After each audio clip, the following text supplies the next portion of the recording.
What's up, guys? This is Trevor the Great here again with another Way of the Swan battle report. This time I have a super weird matchup for you guys. It is two tier 3 theme forces fighting against each other. The reason for this is that TempleCon's coming up, and as you may or may not know, the first Masters qualifier for TempleCon is Blood, Sweat, and Tears, which requires players to bring a tier 1 or greater theme force to the event. So, a lot of locals are gearing up for that, and we're playing some weird theme forces. In this episode, I'm playing a Darius Wrecking Crew theme force. That's his original theme force, not his newest one, Field Tests. His newest one is interesting, but is focused very heavily on Stormwalls and doesn't have a Genuine Warcaster. So without the ability to buff both of my Stormwalls with armor buffs, I don't really see a lot of use in it. But his original theme force allows the Genuine Warcaster and the Squire, so you're not losing an incredible amount of utility out of this list from your support solos anyway. But it also, once you get to tier 3, allows you to reduce the cost of your Warjacks, so you can actually get more bottles on the field, and just ends up being this enormous armor skew. I think I'm going to pair it with a Cain theme force, Cain 1, Sons of the Tempest, with a bunch of gun mages and somewhere around 6 hunters. So I'm going to be able to come into the event with two very, very varied lists. Cain's going to bring about 20-ish, defense 15, like light infantry, as well as a lot of long-range armor-piercing shots, whereas Darius is going to be more melee-focused, but have a ton of armor. So the list right now is Darius with 3 Centurions and a Stormwall in his battle group. I have Arlen Strangeways and a Journeyman Warcaster. There was a toss-up between Arlen Strangeways and a Squire for this list. I think I'm going to switch Arlen for the Squire after this game, but in theory, Arlen and the Squire fulfill a similar role. They both can give out a focus point. Arlen also has repair and evasive action on top of that, as well as like having a gun and being a sweet solo. So I decided to keep him in the list for now, just to basically allow me to power booster to get another attack, so it can effectively increase the number of jackhammers I can get. But a Squire is going to do about the same thing. There's also 2 units of Sword Knights, which are required for the tier 2 benefit. They're minimum units. One of them gets a free unit attachment from the theme force benefit.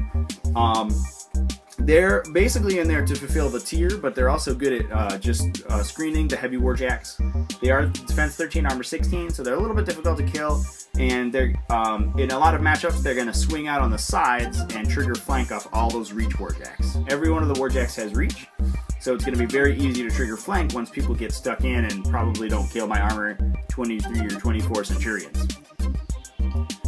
Anyway, that's the list. Like I said, it's tier 3, and I'm just getting started with it. This is my first game, so I'm super excited to see how it goes.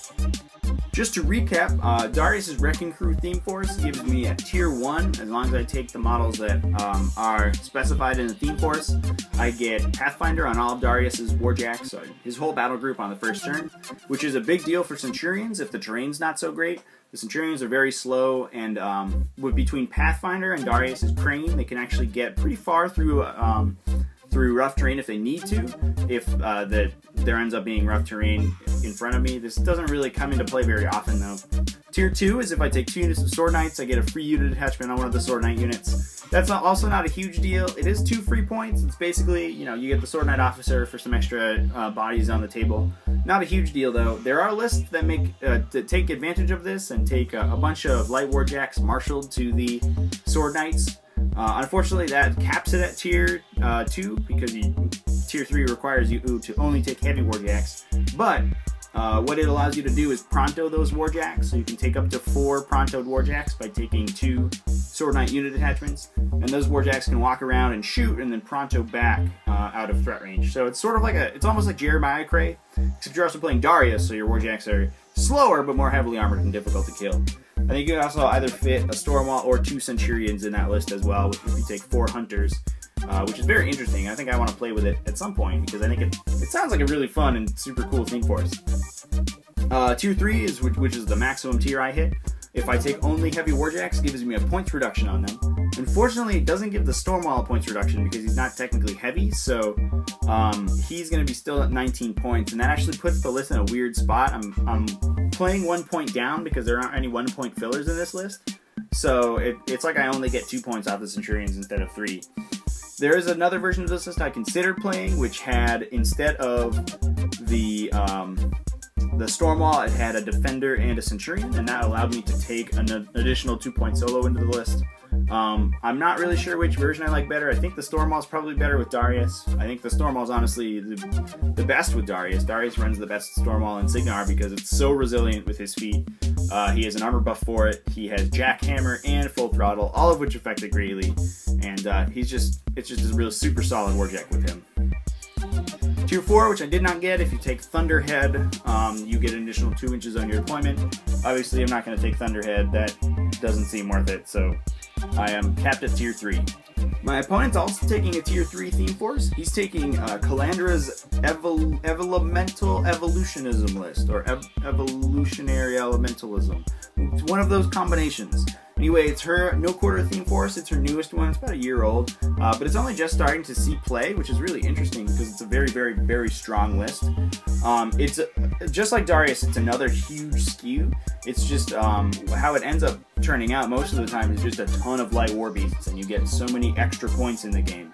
And the troll light elemental war beasts have so much utility. Their animi can do so many different things that the list becomes very flexible and it puts out a lot of damage just because you have so many guns going into your opponent and so many attacks. It doesn't even matter if those little war beasts frenzy because they're only 4 or 5 points. You don't really care if you just fill them up. But Calandra also has Soothing Song. If you have a ton of war beasts, that she's going to get a lot of work out of that spell. So anyway, what my opponent's bringing is he's got 10 light war beasts in the battle group. He has 3 slag trolls, 4 pyre trolls, 2 storm trolls, and a winter troll. This is a pretty good balance of trolls. The slag trolls are obviously very, very good at killing warjacks because of their erosion ability. They're basically weapon masters on their guns against constructs or undead. The pyre trolls are good all around. Their animus can buff damage against heavy things, and then their shots can light infantry on fire. The winter troll, my opponent told me, was basically in there for Goreshade and Sorsha 1, who tend to be pretty common troll drops. And you just use the winter troll animus on Calandra, and she can't be frozen by those casters. So she's very, very difficult to kill with Bullet Dodger, possibly behind a wall and some defensive terrain. And she becomes very, very difficult to take out. And then 2 Storm Trolls. My Storm Trolls are probably my favorite Troll Light War Beast. They're just like a Signar unit. They have Lightning Generator on their guns, so they can kill tons of infantry. And their animus can give anything Electroleap, anything you want. So that makes any of these War Beasts good at killing armor if you buff it with the Slag Troll Animus or the Pyre Troll Animus, or killing infantry if they get Electroleap from the Storm Troll Animus. Obviously, any of these Troll Beasts can do whatever my opponent needs it to. He's also got a Max Creelstone with the unit attachment. That starts with 1 Fury because of the Tier 2 benefit. And then a Rune Bearer and Janissa Stonetide. Now, normally this list gets paired with Runes of War, and I think that's what my opponent's talking about doing. Unfortunately, that makes Janissa Stonetide pretty hot commodity, so where she's going to be is pretty important. So I don't know if she's going to end up being in this list in the final version, but she's in there right now, which I think is a very good choice. Obviously, having that wall to keep Calandra safe. Calandra tends to want to be central in the board to get star-crossed on my opponent, or on the opponent, and so having that wall on top of Bullet Dodger makes her very, very difficult to take out. Anyway, just going over the Theme Force benefits. Tier 1 gives you a point cost reduction on all of your War Beasts in Calandra's battle group, so obviously that makes this list very, very points efficient. You're playing about 10 points up on your opponent because you have 10 War Beasts in her battle group. Tier 2 gives you a Fury point on your Creelstone for every Rune Shaper unit or solo in the list, so just 1 for Janissa. Tier 3 gives you advanced deployment on all your light war beasts, so all of those little light war beasts are going to have AD, so they're going to be getting up the table very quickly. Tier 4, which my opponent decided not to take, and I don't think many people do take it, gives you a free animus on your whole army at the beginning of the turn. So you can choose one of your animi from your war beast, and your whole army becomes affected by it if you get a Mountain King. But nobody really wants to bring a Mountain King, so that list usually isn't taken very much. Anyway, there's the 2 theme forces. Let's see how they fight off. The scenario is Into the Breach. This is a SR 2014 scenario. It has one big zone off on one side of the table, and on the other side is a flag. You can control the zone for 1, dominate the zone for 2, or dominate the flag for 1. And then each player has an objective. The objectives give Fearless their effigies of valor, and if you destroy your opponent's objective, you score 1, 5 points to win, no kill box. So let's see how these two theme forces square up. I think it's going to be a super interesting matchup. Alrighty, here we are in deployment. I won the role to go first and chose to take the first turn just to deny my opponent getting up an enormous amount of table space with those war beasts. If my opponent goes first and is able to run all of his advanced deploying war beasts far forward, then he can probably get a shot on me on turn 2 because my army tends to be very slow, so it wants to get into scenario zones as soon as possible. So I decided to take the first turn just so I could get up the table without being threatened on the first turn. I deployed my Stormwall centrally and my Centurions across from the zone because that tends to be the biggest point of contention in this particular scenario. I have one unit of Sword Knights on each side. The unit with the UA is across from the flag. They're just going to run over there if Calandra decides to try to move over and dominate the flag, whereas the other unit of Sword Knights is just going to flank off the Centurions. Everything's running turn 1. I decided to allocate 1 focus to each of my Warjacks. This isn't the most efficient way to do it with Darius. Darius can actually make it very easy to run your battle group on turn 1 if you deploy it correctly. But this being the first time I played this list, I didn't do it right. If Darius is able to deploy in the front line, he can full throttle and then move up and crane one of the Centurions forward to get farther distance. And then full throttle means that all those 4 Warjacks are going to run for free. So Darius is going to be able to sit on a bunch of focus on the first turn and not be too worried about it. But my opponent's guns max at range 8, so I'm not too worried about that being a huge deal. You can see Arcane Shield and Fortify are on the 2 Centurions up in the front there, next to that forest. That Centurion out on the other side is just, sitting there with no buffs. Calandra's moving up, casting Bullet Dodger on herself, and then filling up the Creelstone. Wall's going down in front of her, and all his war beasts just walked and or ran directly forward. You can see there's 3 Slag Trolls in the zone across from the Centurions, and then the Pyre Trolls are across from the Storm Wall. They're going to be able to deviate fire AoEs into those Sword Knights, which is going to be really annoying. Here are my mines, my half-checks going and putting mines down. I'm hoping that my opponent will be forced to throw war beasts into my face because the Centurions are going to be very difficult to kill. And then I can detonate those mines and do damage. Darius craned one of the Centurions forward, and it walked into the zone and polarity fielded. The Centurion across from it polarity fielded, and the other Centurion moved in front of Darius, blocking line of sight to him, and then also polarity fielded, although I ran out of tokens. Unfortunately, my token set only has 2 polarity field tokens. They didn't really expect me to take 3 Centurions in the list, which makes sense. The Stormwall received 3 focus and started blasting at one of the Pyre Trolls. It ended up hitting 1 time and dealing a little bit of damage, missing the second boosted shot, needing 8s because of the hill. And then the Sword Knights are just repositioning a little bit. I don't want to get them too far forward because my opponent has enough infantry clearing capabilities with his AoEs and lightning that I didn't really want to give him free shots. Last activation in the turn, Arlen's Range Raise advanced and put evasive action on that Centurion farther away from the camera on the edge of that forest. The Centurion is towing in the forest, so he's defense 13, and the Slag Troll moves up and shoots at him. Hits once and does a little bit of damage. Dice minus 9, and he's effectively a weapon master.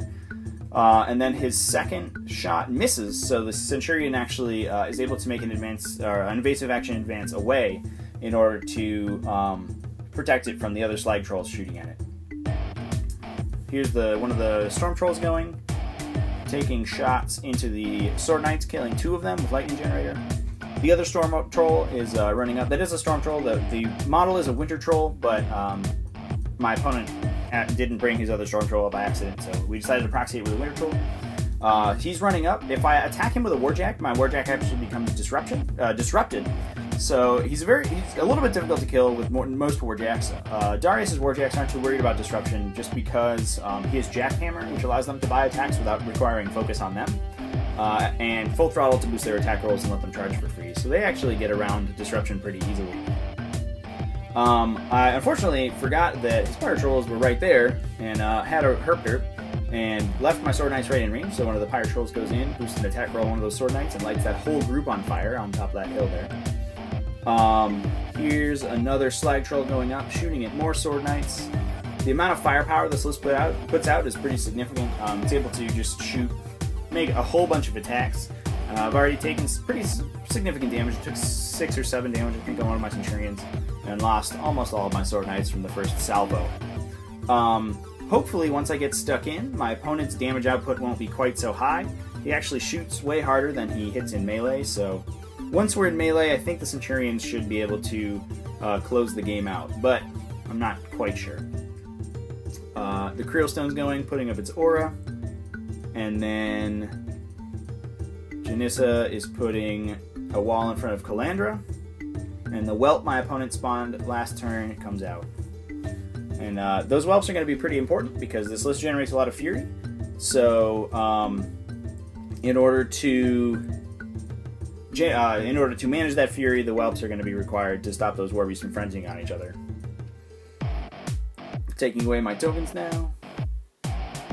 I decided to detonate both of my mines to hit that lightning troll. I think if I can take one troll light Warbeast out this turn, that's going to be very beneficial to me. I ended up doing a significant amount of damage with both the mines and none to my own Centurion. That Centurion is polarity fielded, so he's fortified, so he's armor 23. So the power 14 blast damage from the mines is going to do a great deal. The last Sword Knight ends up passing all his command checks and charging in. He does a reasonable amount of damage to that Storm Troll because he's flanking off of the Centurion. This is the Storm Wall going. This is Darius going. Darius jackhammers the Centurion and into the Storm Troll. The Centurion, after 2 or 3 jackhammers, ends up killing him with full throttle in order to counteract the effects of Starcrossed. I think one of the reasons that I put a Squire back in this list is because if Darius wants to cast Upkeep, Fortify, and cast Full Throttle, then he's going to be sitting only on 2 focus, so he can only allocate 2. And he really wants to fuel a Warjack up to full. 3 attacks is obviously way better than 2. So I think that's one of the reasons that I'm going to add a Squire back in. Arlen Strange just doesn't do quite the same amount of work. The Stormwalk put 2 shots into the the Creelstone. He ended up killing one of the Stone Bearers and then hitting the Creelstone with the second shot and forcing a Sacrificial Pawn onto another one. So we've dropped the radius of the stone by 2 right now, which is pretty significant. If I can keep pecking away at that stone, eventually it's not going to be big enough to catch all those light war beasts. And as soon as the stone's gone, they drop like flies.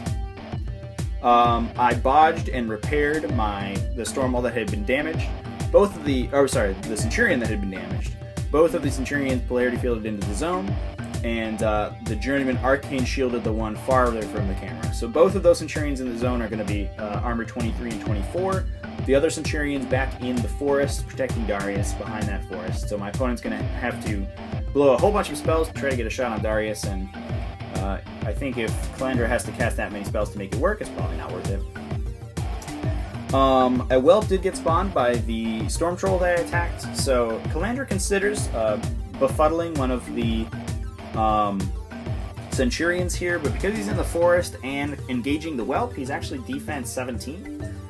She does feat this turn, so I think needing a 10 with a feat and rerolls, theoretically, is a pretty good shot, but he decides against it. He decides just to force blow and boost damage and knock down the Centurion so that defense isn't going to be a big deal. I don't know if turning him around would have been a huge deal. It would have allowed some of those war beasts to get in with their melee weapons rather than just shots. But as it stands, the 3 Slag Trolls end up doing an enormous amount of damage to the Centurion.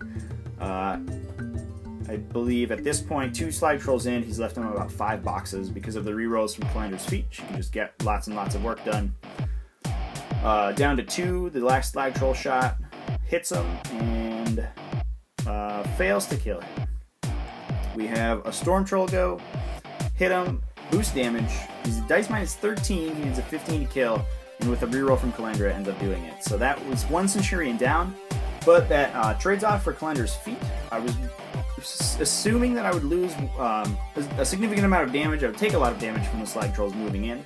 I wasn't sure if I would actually lose a Centurion from it, but with Calandra's feat, all sorts of dice happen. So I'm one Centurion down, but I'm not too worried about it.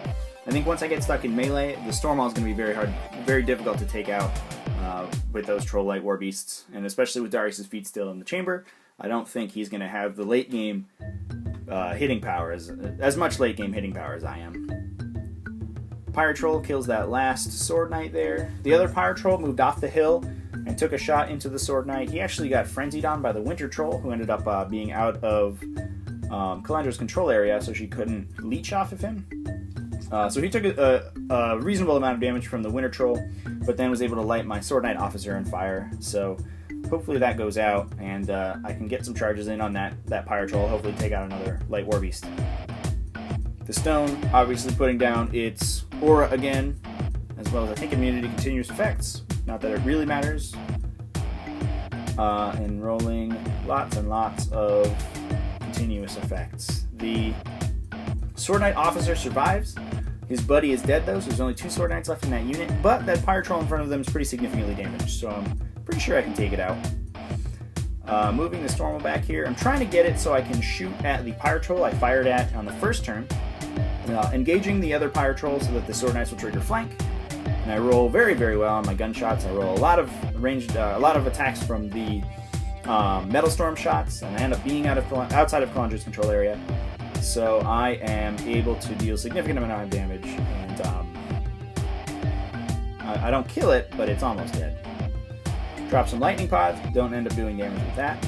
The Sword Knights go into that Pirate Troll, and they end up also being out of Star-Crossed, and with some good rolls, take out that Pirate Troll with their swords. So that is 2 Pirate Trolls down, or 2 Light War Beasts down so far, to 1 Centurion, and hopefully I can make it more this turn. We're Arcane Shielding the remaining Centurion there. Darius is going and casting Full Throttle, taking a gunshot at the Pirate Troll that I hit already. Hopefully if I hit him, I can get rid of those whelps before they become a problem, but unfortunately I miss and deviate. The AoE is not going to do much to all those armor super high light war beasts because of the Krillstone. Full Throttle does give all my Warjacks a free charge, so they're charging into the Pirate Troll in the back there next to Janissa's wall. I missed my charge attack, so that's pretty bad, but I do have 2 focus on me, so I don't end up killing him. If I'd hit my charge attack, I would have done significantly more damage, probably taken out that Light War Beast, but it was not to be. And the other Centurion ends up taking out the Pirate Troll that the Stormmaul shot at earlier. So that's 3 Light War Beasts down to 1 Centurion. I'm feeling pretty good about this game so far. I don't think those little lights are going to be able to do nearly as much damage in melee. One of the halfjacks runs into the zone just to contest in case those Centurions do get taken out. Calandra does have a lot of rerolls on her side, so she can make things happen if she needs to. I run another halfjack in front of the other Centurion in case one of those War Beasts wants to get in there. There's absolutely no reach in this list, so screening with models like that can make it very difficult for the Troll War Beasts to get in on that Centurion. I might lose 1 here if my opponent decides to befuddle and turn him around. He doesn't, because he's considering trying to get a befuddle onto Darius. I think Darius is out of range, especially considering all those War Beasts have to activate first. But we'll see how it goes. So here are the War Beasts animusing themselves and attacking the Centurion. And boosting damage, doing only a little bit of damage. That one is fortified, so they are dice minus 9. So not able to get enough damage across to cripple any systems. The Krillstone running, that single Stone Scribe is running over to be a charge target for Calandra. If Calandra can move over and charge that Stone Scribe, she can possibly get a befuddle onto Darius. If that does happen, then Darius will have to move out of that forest and turn around. And that Slag Troll and the Pirate Troll next to the objective there can probably get charges on him and try to take him out.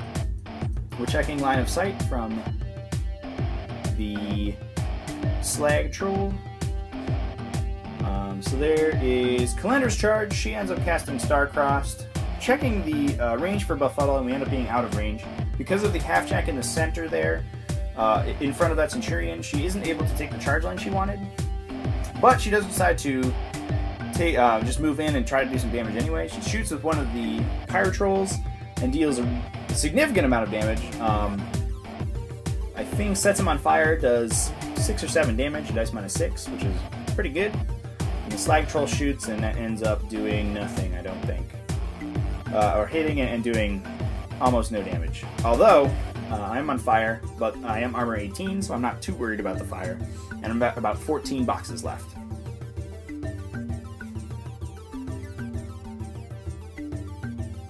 Last but not least, putting that wall in front of Calandra so that we can protect her from the scary storm wall, and then a Winter Troll spray taking out that other unit of Sword Knights. So, rolling a bunch of continuous effects. Darius, the fire or the corrosion deals him 1 damage, but the fire ends up going out. I have to move back this turn, but I also need to continue to kill these light war beasts. If I stop casting full throttle and getting damage on them, then those Centurions are eventually going to die to repeated attacks. So I allocate 0 focus. I decide to upkeep Fortify and then full throttle for 3. Move Darius directly backwards. Try to get him out of range of of Calandra, taking a gunshot with my cannon, missing, and then Arcane shielding him with the Journeyman Warcaster and moving the Journeyman Warcaster very far away. The Stormwall moves up and takes some swings onto that Pyro Troll there. I try to drop a Lightning Pod behind the Krillstone, but then I'm rolling double 1s for damage, so I'm not able to take it out. And then beating up the Pyro Troll deals a significant amount of damage, and that Centurion moves over, makes another attack on him, and ends up finishing him off. So that is another Pyro Troll down. The other Centurion is unfortunately out of my full throttle range, and I don't really feel like taking the number of free strikes I would have to move back into it. So that's one more reason the Squire would be good in this matchup. It would allow Darius to move back and still catch models in the aura of full throttle. But as it stands, the Centurion can't really hit with Star Crossed up, so he ends up missing his attacks and not really doing much damage. On my opponent's turn, unfortunately things start to go awry. Without the number of whelps he needs, I think he'd spawned 4 whelps at this point and eaten them all the previous turn to mitigate his fury management issues. The War Beasts freak out, and one of the Storm Trolls actually frenzies into the one of the Pyro Trolls and kills him. The Winter Troll frenzies into my objective and kills it, and one of the Slag Trolls frenzies as well into the Centurion, dealing almost no damage. One of the other Slag Trolls frenzies into, or doesn't frenzy, but is still on 3 Fury, so he's not going to be able to force this turn, even though he didn't frenzy. So my opponent really only has 1 Slag Troll that can really do anything, which is pretty unfortunate for him. That's not the hitting power he needs in order to take out these Centurions. He needs to be able to get full activations out of at least 2 or 3 of these Light War Beasts to kill that Centurion in the center of the zone. So Calandra's trying a last-ditch assassination. She befuddles one of the Centurions out of the way. Decides against going after Darius with just 1 Slag Troll. He's armor 23 at this point. So she tries to take out that other Centurion. She does have Finisher and it's damaged, so she's effectively a Weapon Master, but she doesn't roll particularly well, and she isn't able to kill it. The other Slag Troll is moving over and trying to get a shot onto Darius, and unfortunately, because of the half-jack and the rough terrain, he's not able to get into range, so Darius isn't dead, and at that point, Calandra is out in the middle of the table with almost no fury on her, next to, and no Starcrossed, more importantly, next to 2 heavy Warjacks and a Stormwall. So I think the next turn, the conclusion of the game would be pretty obvious. Full throttle goes up, and then the Stormwalls beat her to death. Obviously, a very interesting matchup and a good game. I think if my opponent had played a little more conservatively with Calandra and just kept her sort of toe in the back of the zone and then continued to Star-Crossed and Soothing Song, more importantly, to take that fury away, and then just beat the crap out of the Centurions just repeatedly with the Trolls. Me being forced to use full throttle to be able to hit under Star-Crossed means that my damage output's not quite as immense as it usually would have been. I think I can still get there eventually, though. The Centurions each make, you know, 1 attack, and then either buy attacks or jackhammer 2 additional attacks. And once those Centurions start to go down, either a feat to bring them back up, or they die. And then I move the Stormwall in the zone, and the Stormwall is going to be able to do a lot of damage to those light war beasts. And I don't think my opponent has the beef really to kill it. Usually, how the scenario goes is the zone becomes a big clusterfuck. And then one of the casters goes over the flag and tries to dominate to win. I think Calandra's got a better shot at that. Darius is too slow. But one of the reasons the Stormwall is in the center of the zone was that he could move over to that flag if he really needed to in order to contest or threaten the opposing warcaster. Anyway, I hope you guys enjoyed this game. It was a really interesting matchup, and it was a super fun game to play. And I think this list is super cool, and I think I might play it at TempleCon. I'm not sure. I'm still playing around with Theme Forces, but I hope you guys enjoyed. Like I said, remember to rate, subscribe, and comment.